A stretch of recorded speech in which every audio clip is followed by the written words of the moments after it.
Hello, everyone, and welcome to Friend Diagram. This is the podcast where two friends catch up and find common ground between their favorite media. I'm Remy. I'm Kat, and today we'll be chatting about Remy's radar for September and doing a quick catch-up. Warning, spoilers ahead. Hey, Kat. Hi, Remy. Long time no see. I know, it's been basically an entire month since we've recorded. I know. Yeah. Sorry to all of our listeners. I have been buried in peace as hell. But yeah, this is really nice. I've been just kind of catching up on Alien Girl Summer and enjoying as much of the summer as I can. So I know. And I had a hell of an August. Things are kind of going crazy in my life, but just suffice to say, the body's bad, the body's not good. The body's bad. Dude. That's all you need to know. Yeah. Totally agree. Yeah, so I've been just doing my best, trying to still see my movies in the theater and at home. Haven't been able to get out there as much as I would like to, but I've been really doing my best. Yeah, definitely. Yeah, I still haven't seen Alien Romulus yet, speaking of Alien Girl Summer. Yeah, neither have I. But Will and I are planning on going this weekend. Oh, fun. So, finally gonna check that one off the list. Yeah, but I was hearing good things. Yeah, I'm excited about it. I think it'll be fun. It's got Kaylee Spaney in it. Kaylee Spaney's in it. David Johnson, I'm really excited to see him in it. I really like him in Industry, and he was in Rye Lane last year. I think he's an exciting actor, and I hear his performances really stand out. Is he the android? Yes, character? As far as I know. Sweet. Yeah, I'm really excited about that. Yeah, can't wait. Yeah, and plus I knew Romulus would be sticking around in the theater for a while, so I kind of triaged it in favor of smaller films that I didn't know how long they'd be around. Yeah, totally. Yeah, but it's been interesting. Oh, and we didn't get to see Trap together, I unfortunately, know. But we both saw it respectively at other times. I finally made it out to go see it this last week. I went midweek. I had to cancel my late night showing at my normal theater because I had things come up, and then I went the next day to AMC, and it was a whole time. It was very strange. The movie, you mean? Yes, it was. Well, the movie was strange. Absolutely. I really enjoyed it. I had a blast. I had a really good time. Great. But the whole time there was this beeping in the theater. Oh, and I was like, is this part of the movie? Is this meant to make me feel insane? Is this meant to be an insight into this character's mind? Does he just have constant beeping in his head all the time? No, it was just beeping in the theater. And what was making the beeping? I don't know. And the theater people didn't know. And someone left the theater to go get a theater person and try to fix it. And they gave us free movie passes for another film of our choice another day. Well, that's good. It was very nice. And so I got to see Trap for free, which was awesome because I was sad that I had to go to an AMC and pay for it. So that's so weird because at my screening of Trap, I think the left side of the speakers in our theater weren't working. Oh no. So the sound was really oh, weird. No. And it was really hard to understand the dialogue. Oh, that's a bummer. It's so bizarre. We got through it. We understood what was happening and everything. Yeah. You just had to really, really listen closely. Oh my god. That's so weird. We both had it's a cursed film. Trap experiences, yeah. It's a cursed film. Yeah. An old woman did not wander into my screening during the denouement task if this was 80 for Brady. So, unfortunately. Oh my god. I really did not have that feature. I really enjoyed his cameo in this. That was so sweet. I always get a kick out of M. Night's cameos, so that was really fun. Yeah, I really like this cameo. Yeah. Yeah, it was a blast. If you get the chance to see it, I thought it was a lot of fun, and I thought it was definitely a creative way to kind of have your audience buy into this character who is doing bad things for bad reasons and kind of be rooting for him throughout the film. just because like it was marketed that way, you know, you came to see this serial killer try to escape a crowded concert. Mm-hmm. And so multiple times you kind of catch yourself being like, I'm like rooting for this guy. Why am I rooting for this guy?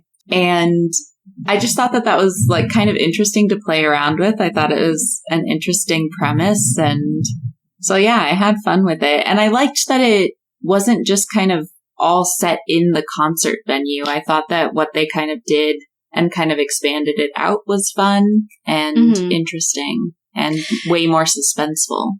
Yeah, I think it could have gotten a little stagnant if they didn't eventually change locations a bit. Mm-hmm. Yeah.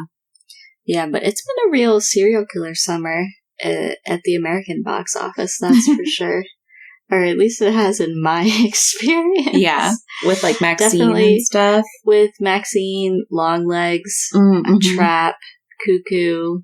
And then I just saw Blink Twice and Strange Darling this past weekend. Oh, yeah. And Blink Twice I wouldn't call that a serial killer movie. It's more of a psychological thriller with suspicions of violence, but Strange Darling is very, very much a serial killer movie, and it's very kind of knowingly acknowledges the genre. And yeah, there's more to come, actually. I have some more to talk on in my September Remy's Radar, if you want to get into that. Yeah, sure. Let me kick that off. Yes, please put the beeps back in.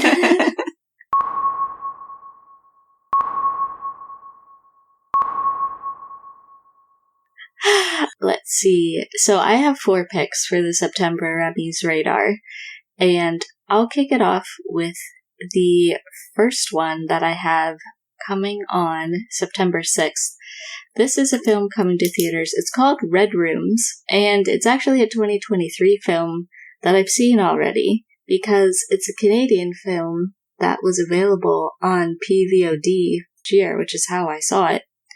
And I think it's a really interesting commentary on the serial killer genre. It's mostly told through the point of view of a woman that is attending the trial of a serial killer. Sort of, you don't know why she's attending the trial, but she's there every day from when the doors open to when they close. And so you're like, why is this woman so obsessive about observing this trial? Mm-hmm. And that's basically the mystery that leads you into the film.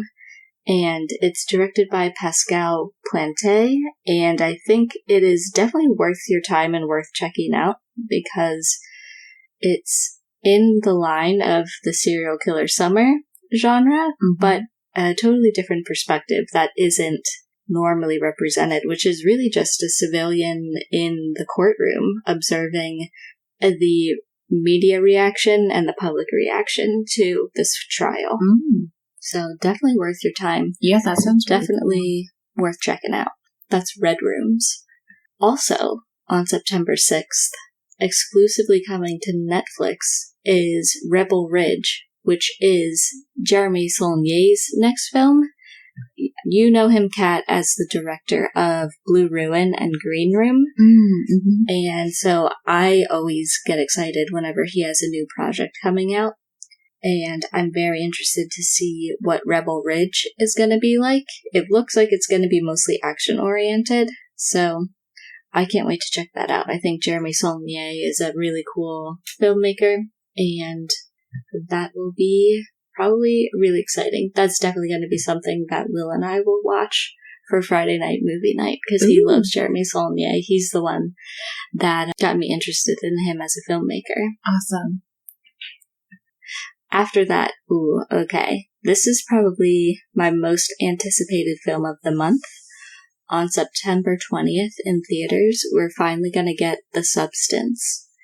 This is a film that I first heard about when it premiered at Cannes earlier this year, and it was very divisive. A lot of people really liked it. A lot of people did not like it. And it stars Demi Moore and Margaret Qualley. And it's directed by Coralie Farge. She's a French filmmaker, and I'm familiar with her previous film. It's called Revenge from 2017. And she has a very visceral film style that I think will lend itself perfectly to the subject matter of The Substance, which is basically body horror meets the unending pressure on women to have bodies that don't age, and what happens if you have a substance that can reverse that for a time. And I think it looks like it's going to be gross and interesting and hopefully really good. Ooh, it's got Dennis Quaid in it too. Yep. So yeah, I'm super interested in The Substance. Yeah, I think I've seen people talking about that on Twitter. Mm-hmm. Yeah, it looks great. Like there's a lot of close-up chewing in this one. Oh no, munching. I hated in Revenge. So even in just the trailer of The Substance, there's close-up chewing. I'm like, Coralie, stop it. She knows what makes people upset. Yeah, clearly. And then we're going to cap off September on the 27th with the extremely long-awaited arrival of Francis Ford Coppola's next movie, Megalopolis. It stars Adam Driver and a million other really famous people, and this is the project that Francis Ford Coppola has been working on for years now and self-financed, and has been my excuse for buying Coppola wine for the past 10 years because I was like, well, I'm funding Francis's movie. Of course I gotta get this. And so I really want to see the fruits of those labors.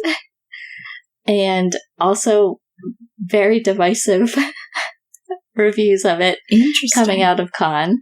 Who knows what it's going to be like. In any case, it's going to be a spectacle and an adventure, and I'm excited to see for myself what Megalopolis has to say. I love Adam Driver, so I'm definitely down. Mm-hmm. Yeah, and that's what September's shaping up to be. September sounds like a loaded month. We've got 4 picks. 4 picks, and those were just the ones I could narrow it down to. Oh, There's even more. Any honorable mentions that you want to throw out there? Honorable mentions. I'm really interested in A Different Man.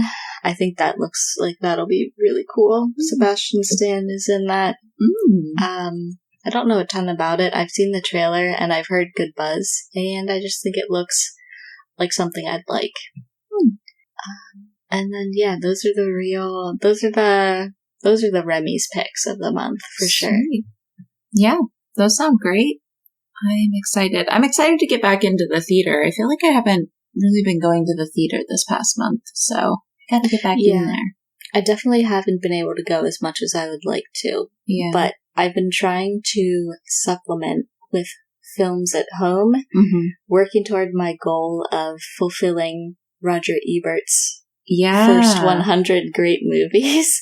And I'm definitely making progress. I'm more than a third of the way through the list now. Any surprising standouts so far? Ooh, that's a great question. Let me review my list. I should also say, since we last spoke about it, I gave up on going in order because I can see films on the list available at places, and I just want to catch them while they're on streaming. Yeah. So I've kind of been jumping around while things come up. And the Criterion Channel just serendipitously had a mini collection this month with 3 of the films in that collection. Oh, nice. And so I was checking those out. That was a fun time. Oh, and also a couple really huge classic actors passed away this month, including Gina Rollins, who starred in A Woman Under the Influence, which is on the list, and is a film that I hear people talk about with the highest regard all the time. A lot of times people list it in their Letterboxd top 4 when I see interviews with actors and directors. That movie comes up all the time when people talk about their 4 favorite films. And so I've been hearing a ton about it. And then when Gina Rollins passed away, everyone was like, yeah, but remember how amazing she was in A Woman Under the Influence?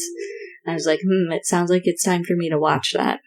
Yeah, and I want to say that Film Spotting did a episode on, they covered 2 of her movies, I think. Yeah. She did a lot of films with John Cassavetes, and every time someone does a Criterion Closet video on YouTube, they always get like a Cassavetes discography pack. And I'm like, okay, I see where everyone's going here, and so I thought that'd be a really good entry point. And I watched that on the Criterion channel, and that was really excellent. It was emotionally harrowing, but it was a fascinating film, and it definitely a showcase of exceptional acting, but just hard to watch at times, though not in an unsympathetic way. I think the types of subject matter that it deals with can often be mishandled, but I don't think they're mishandled in this film. I think you're given the room to interpret the relationships between people and some of the subtext of what's being demonstrated to you, while also having a lot of empathy for the characters on screen, I should say. So yeah, I really liked that one. Let me see what else I was checking out recently.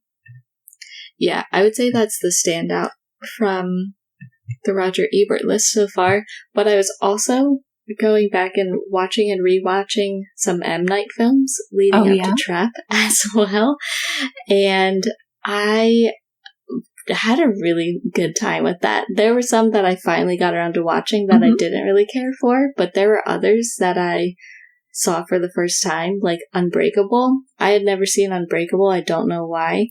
That's a great one. I think Unbreakable rocks.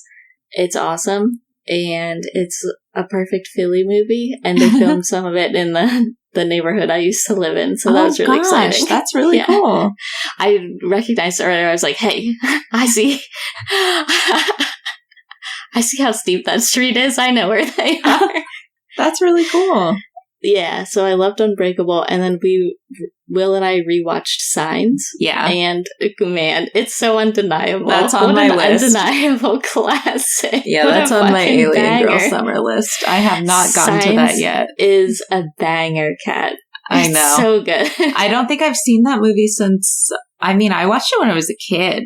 Like, that was probably... since you were a kid? Yeah, that was probably one of the first, scary movies that my mom let me watch. And so I feel like my mom probably watched it with me when I was 13, and I haven't seen it since. I just remember really liking it. So it's so good. So yeah, I've got a lot still to watch, but I'm very excited. He's fucking cooking in that one.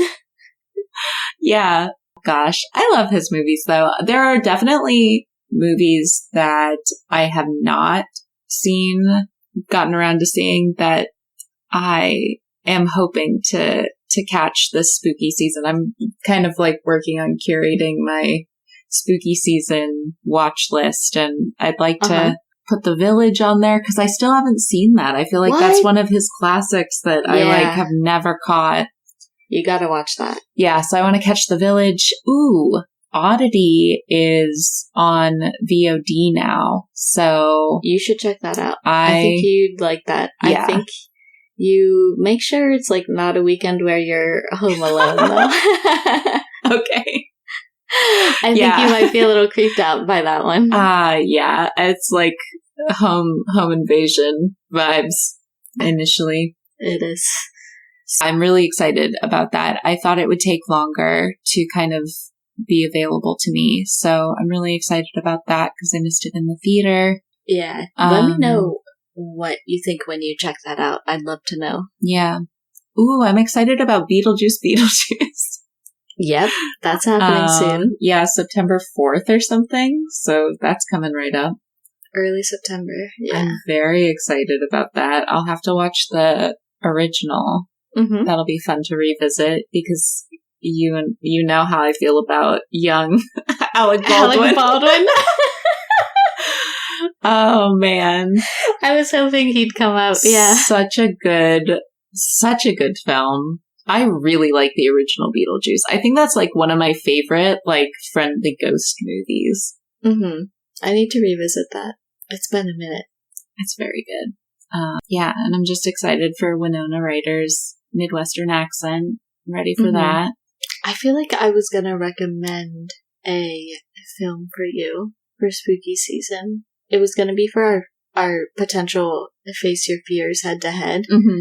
And I feel like I had 2 really good ones, and I can remember one of them, but then I thought I had another one that was going to be really interesting. It's not coming to me. Dang it. The first one, though, it is Thesis, aka Thesis. Ah. Dang it. It's a Spanish language horror/thriller. I think it's from 1996, which was a surprise to me because it seemed really contemporary when I watched it.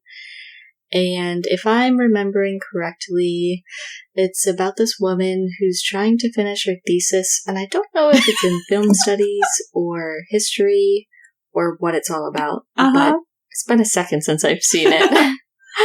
But she finds this archive of video footage that I don't think she's supposed to see, and a lot of interesting, cool stuff happens as a result. Oh my gosh, that's so House of Leaves.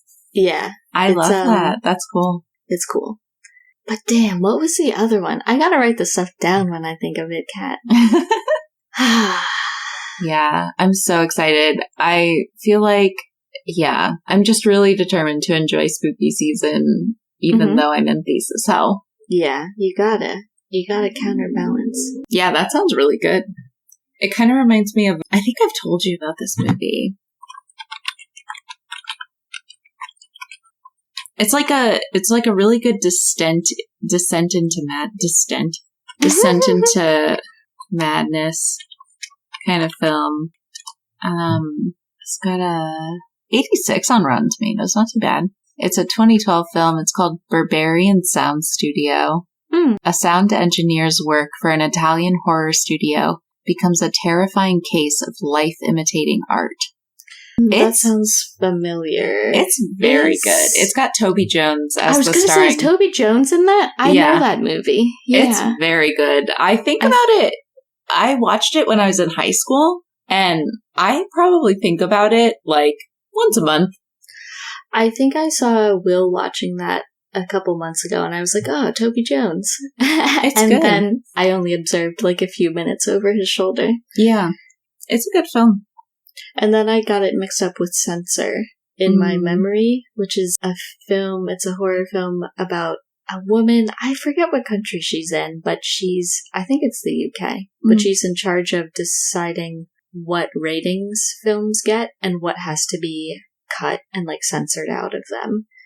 And so she's going through a bunch of slasher movies and is like, you can show the head being cut off, but you can't show all the blood, and or else we have to rate it this. And then, psychological breaks happen, stuff like that. Ooh. Yeah. Oh, also, for any listeners that have heard the episode on Immaculate, that's been streaming on Hulu, I believe. Yeah, that's on Hulu. Check that out. That's been on my list for spooky season. And The First Omen is also on Hulu right now. And it's very compatible with Immaculate. So I haven't seen the original Omen, so... Well, you don't need to, because this one comes first. I gotta check out both of them, though. I feel like The Omen is such a quintessential classic, so... Yeah, lots of good spooky season stuff coming up, and our recording schedule might be a little bit up in the air for the time being, so don't be necessarily expecting weekly episodes, but we'll be around. We're definitely coming back. Life's just a little bit crazy right now, so stick around, keep listening, and we'll keep posting, we'll keep putting up episodes here and there, so well, we'll see you guys soon. Bye for now. Bye.